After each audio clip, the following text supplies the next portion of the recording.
Assalamu alaikum, hurmatli seyircilerimiz. Bu günün esas hadiselerini hakkında bizim muhbirlerimiz tarifete bugün programımızda.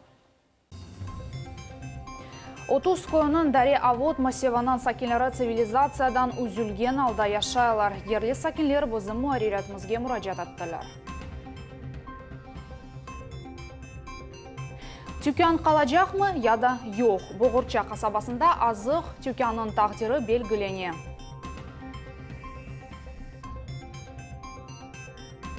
Qrimdan yana chaqirilganlar ilkida Rusiya regionlarında xizmat etecekler. Bu ve diğer malumat haqida bizim yanımızda seyretiniz.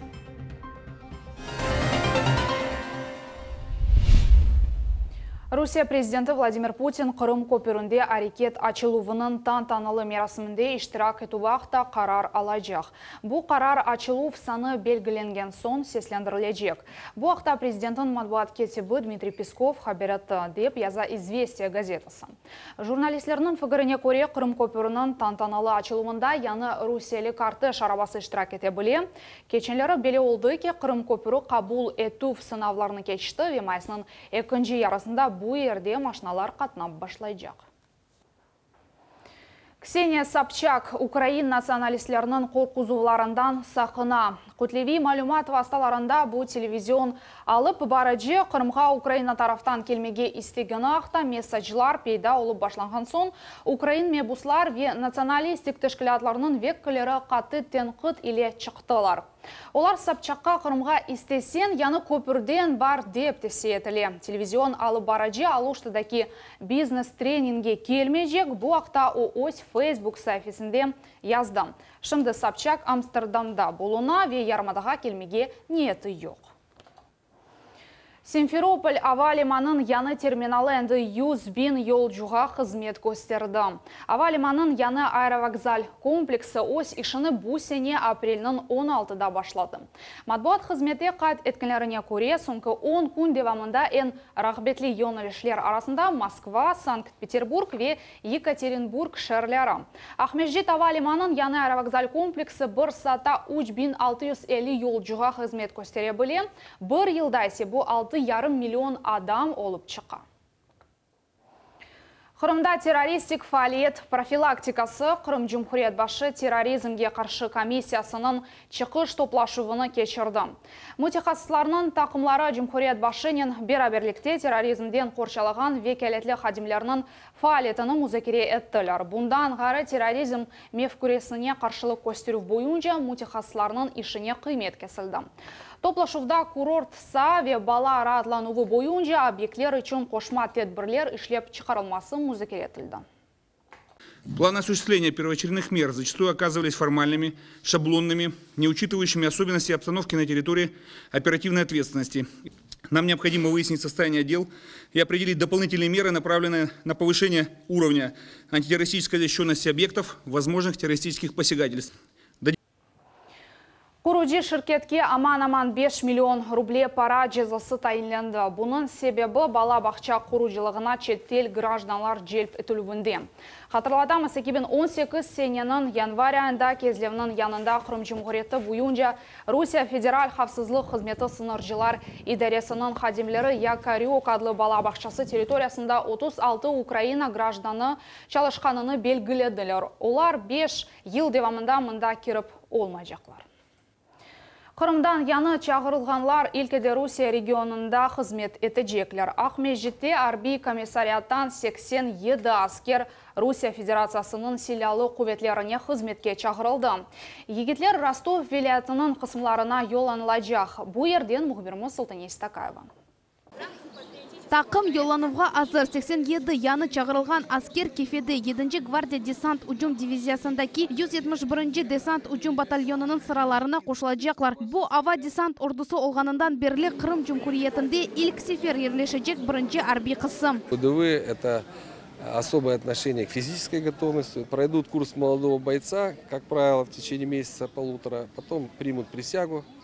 Вот. Ну и, значит, они обязательно будут прыгать с парашюта. Виталий Дигалов морекепсе чуден кечті. Беден азырлануы весағылық вазиеті бойынша талаплар пек қатты. Ама Виталий тамам ава десант ордусына түшкенінен ғорурлана келечекте контракт бойынша қызмет етмеге планлаштыра. Очень рад, очень горжусь этим. Будет непросто, но мы готовы. Я очень готов, я очень рад. Арби яшайышның эпысы қайделеріні аскерлікке чағырылғанлар өз қысымларында білежеклер. Умумен бар чағырув компаниясының планы бойынша 2000-ден зияды аскер намзетті йоланылажақ. Султания Сидакаева, Дмитрий Низовой, Миллет үшін. Президент салавлары тәшкіл олынуы үшін Единая Россия фирқасының тарафларына тәшікүрнаме мектуплер берілді. Бұндан дағары ғалибез аскерлері женг мектуплері адлы китапның екінші қысмы тақдим етілді. Китапта ватан имайджелерінің күнделік дефтелері жебеден келген мектуплер ве женг деврінден қалған весиқалар бар. Яш блогер мектебіне де бұйық диқат айрылды. Бүгінгі күнде лиханың декларациясы азыр, более мектепте ихтияжлар бар. У нас есть такие вещи на уровне подсознания, которые на материке местами в некоторых субъектах федерации выветрились. А мы их никак не можем донести туда, только кроме контента. То есть нам нужны топовые блогеры в Крыму. Очень приметно то, что топовые блогеры с миллионной аудиторией, они в основном Москва-Питер. И они все выросли на Западе. И они держат информационную повестку дня над Россией. А мы, крымчане, у нас есть что-то идеологическое, что мы можем рассказать, у нас не хватает топовых блогеров. Именно отсюда необходимость создания пула топовых блогеров из Крыма, которые донесут информацию по всем пунктам. Қырымда яш блогерлер мектебіні тәшкіл етмек ғайысыны Русия Федерациясы Девлет Думасының мебусы Руслан Бальбек қол тұтты. Здесь идет речь о создании не просто блогеров. Дмитрий Владимирович, вот поправьте, если я ошибаюсь, я же еще и межконфессиональные отношения курирую, проповедников, да, или как вот в советское время замполитов, да, те, которые будут смотреть, да, за моральным, духовным, нравственным здоровьем нашего общества, будут выявлять все вот эти прецеденты проникновения информационной инфекции, да, или идеологической инфекции, та, которая может поразить наше общество, да, то есть может вызвать, скажем так, какие-то негативные явления. Бүгін Сақ районында Единая Россия фирқасының ерлі бөлігінде саяси шура топлашымында Русия Федерациясының президенті өгінде милетлер ара мұнасебетлері шурасының азасы, Инкишаф Джемиет тәшкілатының президенті Искендер Беляловны, Қырым Жемхуриеті Девлет шурасының рейсі Владимир Константинов, Русия Федерация президенті саламында фаал иштирак еткені үшін фахри ярлықнен тағзирледі ве бежірілген иш үшін тәшікүрлер білдірді. 30 көйінің Даре Авуд массивының сакинлері цивилизациядан үзілген алда яшайлар. Не су бар, не йолар, не де газ. Чоқтан чоқ мұражатлар не тіжесіз. Ерлі сакинлерінің теклифі елі біздің телевизион тақымыз бұл вазиетіні анламаға тұрышты. Тәшілетлар ақта Султания Сидакаева тариф етежек. Газа нету, там газ надо. Сакинлер чорланалар более шарайцыз өмір кечірмектен безділер. Базы инсанлар енді мұстақыл шекілде ижбірлейхасыз ұшық весу кечірділер. Ершей вақтын жауғанына аңлайлар, ама чаре yok. Ерлі акимиет режаларны көрмемезлікке ала. Здесь емкость, вот там емкость стоит. Вот эта емкость как бы тоже, да. Да, ну, покупаем, привозим воду. Ерлі Сакен Медине Сулейманова язда вагончикте, қышта есе квартирада яшай. Ағач ве көмір алмаға қадының нефақасы етішмей. Шымды аш пішірмегечен қадын газ баллон ішлете. Поэтому хотели бы природный газ, чтобы было немножко хотя бы какие-то условия для нас. И вот так вот живем. На зиму уходим на квартиру, потому что маме 90 лет. Я не могу приобрести ни дрова, ни уголь. Бұл меселені аңламақ үшін біздің телевизион тақымымыз Медине Сулейманова еле қой шурасына ел алды. Анда бізге қойге енді газ кечті деп айттылар. Ама 130 евде да мавы яқыт аля да yok. Вады етелер ки бусине тек муниципалли хат ешкіл олынажақ. До конца этого года будет только сформирована и утверждена муниципальная программа. То есть с 2019 года, в зависимости от финансирования, уже будет проводиться работа по получению проектно-сметной документации и дальнейшая реализация проекта. Бу аризанин сакинлер мемнюн дегілер кележек вақыт бу меселені Крым акимиеті чезіжегіне умет етелер. Султания Сидакаева, Виталий Голубев, Миллет үшін. Cumhuriyet Devlet Şurasının Milletler Ara Münasebetleri boyunca komiteti nefbeteki muşaverini geçirdi. Olar 2017 sene neticelerini hakimiyet organları Kazak cemaatları ile işbirlikini müzakere ettiler. Hem de ayrı dikkat reabilitlengen şahıslarga içtimai kol tutup çerelerine ayrıldı. Federal masallı programı boyunca obyektlerinin kuruculuğu, su, gaz ve ışık meseleleri de onların sırasında seslendirildi. Утвержден план мероприятий по подготовке к проведению в Республике Крым мероприятий, посвященных Дню жертв депортации из Крыма, в котором предусмотрено проведение следующих мероприятий. Запланировано обеспечение возложения цветов к памятным знакам и проведение молебнов и собраний, приуроченных ко Дню памяти жертв депортации из Крыма в районах и районных центрах, в городах и районных центрах Республики Крым. В завершении дня будет проведена акция «Зажги огонь в своем сердце» на площади Ленина в Симферополе. Kırımның Cemiyet Palatası Kırımlı kommunalçilerini tuttu. Bozuvlarının ekseri kısmı tamam bu sağa düşe. Söz fayda getirmegen masraflar akta yürsetili. Paralarının 70%'ını kommunalçiler bozuvlar ile masraf etkenler. Toplaşu iştirakçıları eminler. Mesken kommunal hocalık sahasındaki reberler nazarden başlap adi belediye hadimинеже mutlaka cemiyet imtihanını tutmak gerekler. Сергей Валерьевич сказал, мошенники. Кто знаком с Сергеем Валерьевичем, знает, что это одно из распространенных слов в его лексиконе. Мошенники. Если такая реакция у главы республики, то я не рискую здесь называть слова, потому что все-таки камеры там есть и женщины сидят. Что говорят простые люди о вас, уважаемые друзья? Не сомневайтесь, уважаемые коллеги, мы здесь порядок наведем, что бы это нам ни стоило. Руководство республики здесь нам обещало помочь, и я этим обещаниям верю. 1,5 milyonundan ziyade ariza ve Kırım büdjetine koşulgan 157 milyon ruble. Nazirler Şurasında Devlet Registr Komiteti ile 2017 sene becerilgen işinin neticeleri çıkarıldı. İdare büyük işinin tebünden çıktı, endi vesikalarını resmileştirilmek baygı yengilci. Учет registrasyon sahada hizmet gösteri fakta kelgen arizalarının sayısı 1 milyon 700'den ziyade, onlarının yarısını adamlara Goskomregistr berdi. 30%'ını çok funksional merkezler ve kalgan 20%'ını Rosreestr portalı vasıtasıyla. Bu yılın başından beri çok funksional merkezler yardımının kabul edilgen arizalarının sayısı bayağı arttı. С 36 до 77%, а уж по итогам первого квартала 2018 года мы вообще приближаемся уже к 90%, как высший показатель, на который нас ориентирует правительство Российской Федерации и Министерство экономики Российской Федерации в соответствующей программе совершенствования данного вида государственных услуг. Umumin 4 yıl devamında Goskomregistr İdaresi devlet hizmetleri gösterilü vaqta 5 milyon 9 bin arizanı baktı. Goskomregistrinin planlarında koşma mütehassıslarını hazırlamak, arizalar bakıluf müddetini kıskartmak ve epası seviyedeki hakimiyet organları ile tolu elektron işe geçmek.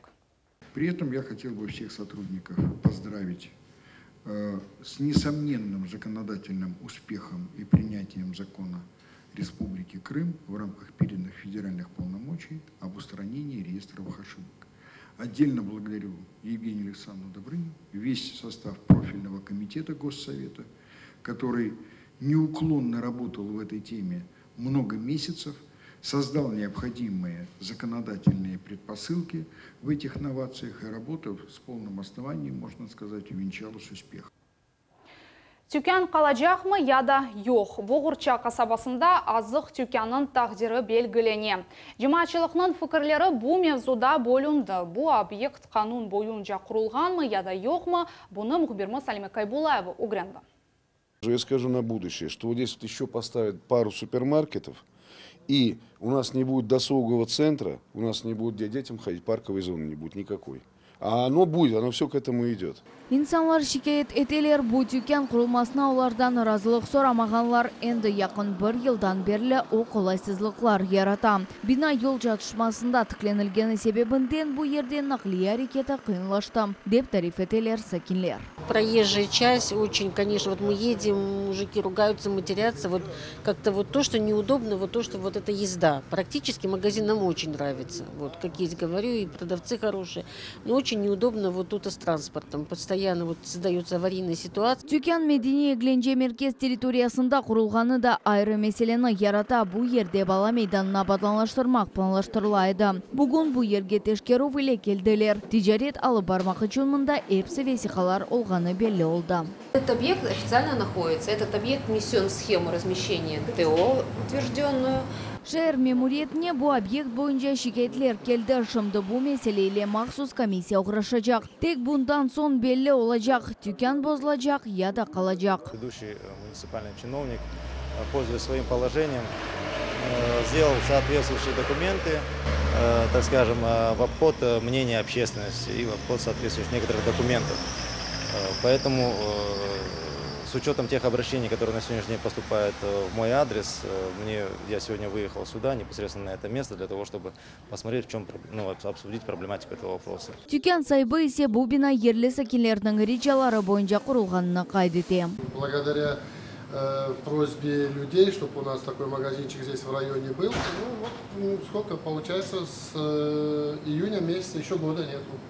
Одно другому не мешает, пусть будет и парк, пусть и будет магазин. Bu yerde tüken kurulup başlanğanda Medeni Eglence Merkezinin memuriyetinde kadr dengişmeler olğanıdı. Onun için bu meselege dikkat ayrılmadı. Ama şimdi memuriyet toprak damartasının resmileştirilüvüyle uğraşa. Мы подали на имя главы администрации уже заявление о том, потому что данная земля, она принадлежит, то есть передаче собственности администрации города. И теперь заявление о том, чтобы передали КТЦ.